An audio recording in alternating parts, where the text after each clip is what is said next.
I welcome you all in the next video tutorial of the spectroscopy series.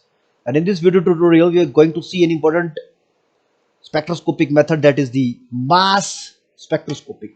As the name indicate, yes, it is a spectroscopic method, so it is help us to elucidate a particular chemical structure. And for as a mass spectroscopy or spectrometry is concerned, it tells us about the molecular mass of the particular structure. So let's see its basic principle and the instrumentation, as well as in our syllabus we have to focus upon the application part only. So yes, mass spectroscopy is one of the most important spectroscopic methods for the molecular analysis that are available to us, or you can say the organic chemistry.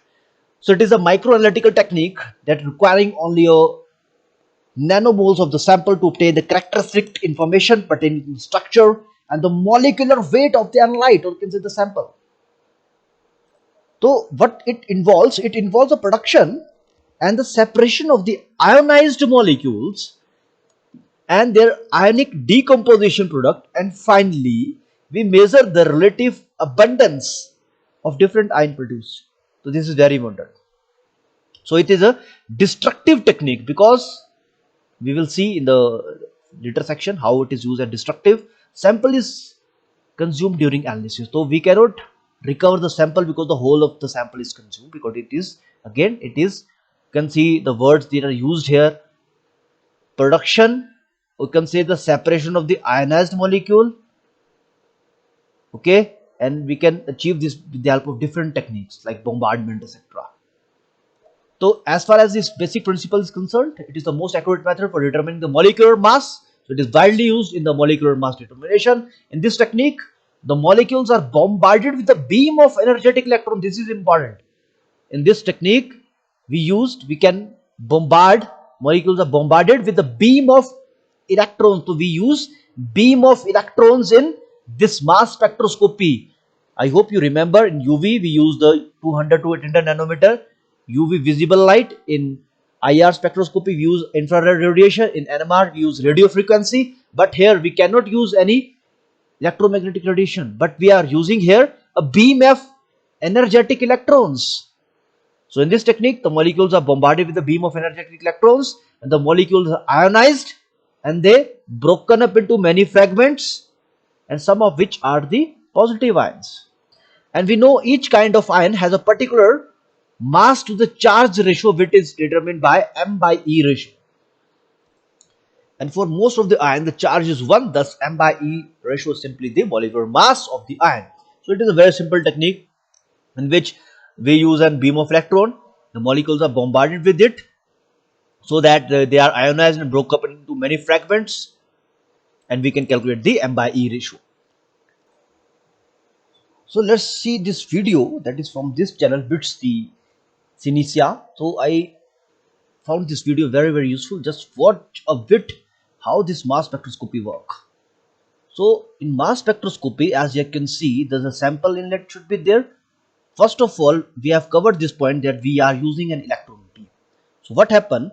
Electron beam, it split different type of our components in ions, and we has a different type of ions. We have a light ions and heavy ions are produced. So see this, the light ions, they are greater deflection because of smaller mass and greater charge, whereas if we have heavy ions, they have a less deflected because of bigger mass and lesser charge.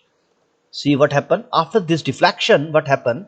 We have an ion detector which can deflect, which can detect the ions, and we can observe this mass in the different peaks. So let's see this relative abundance versus M/Z ratio, that is a mass by charge ratio we can obtain. Okay, so I hope this is given a brief idea. Let's see again. So I acknowledge again this channel, that is the Evacuating the mass spectrophotometer, because in this is very fruitful video for the mass spectroscopy. I request you to watch this video directly also. So basically mass spectrophotometry consists of 5 main stages. So let's see them one by one. So this is the, so first is the vaporization stage. So sample is vaporized. Second is the acceleration stage, but before that we have to do the ionization, because we have already covered this. So first of all, vaporization stage is there, then ionization, then acceleration. The fourth component, after the acceleration, deflection is there. And we know that we use detectors, so detection is the most important step. And then recorder should be there. So the most important stage is the deflection stage. It is also known as the heart of the mass spectrophotometer. So when we accelerate an ion, what happens?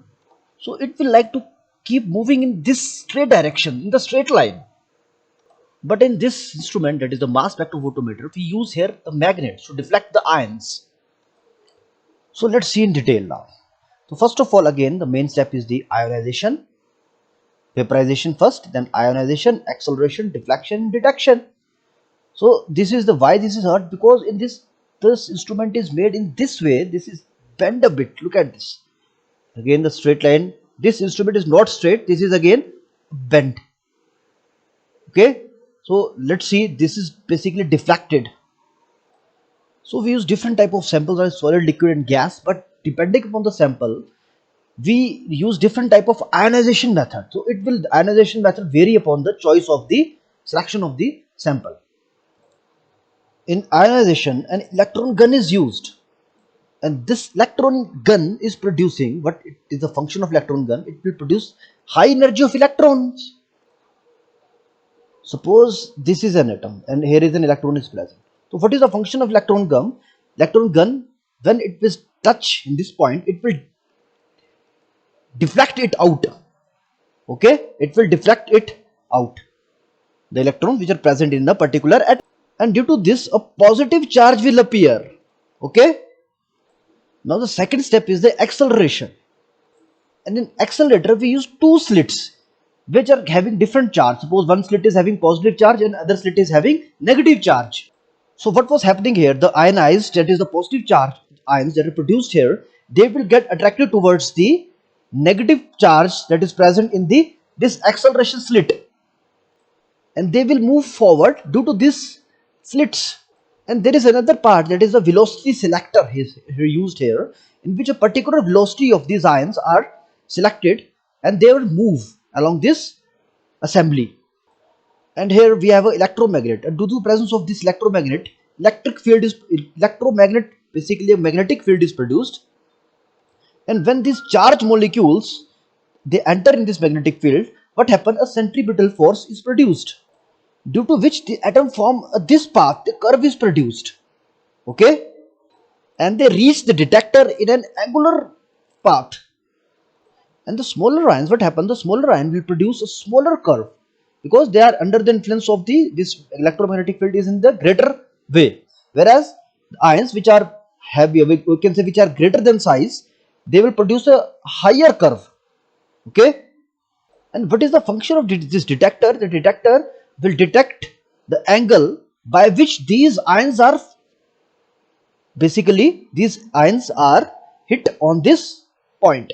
So it will detect the angle of the particular ions by which they fall on the particular detector.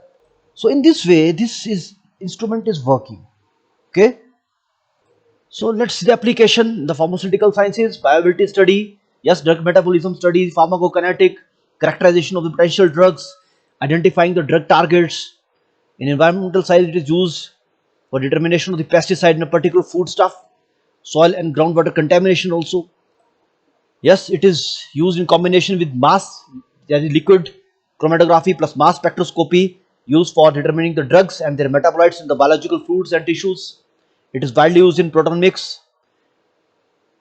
So it is also used in the biotechnology, determination of the different drug pathways, sequence biopolymers such as protein and oligosaccharide, also used in the determination of different type of isotopes, or you can say the enantiomers also. So yes, I think this is clear. Widely used in drug discovery also. So these are the references. Once again, I acknowledge all the sources I have used, especially YouTube, SlideShare, images, etc. And this video is only intended for the education purpose. So do not share this video in any platform. Thank you for your patience and listening.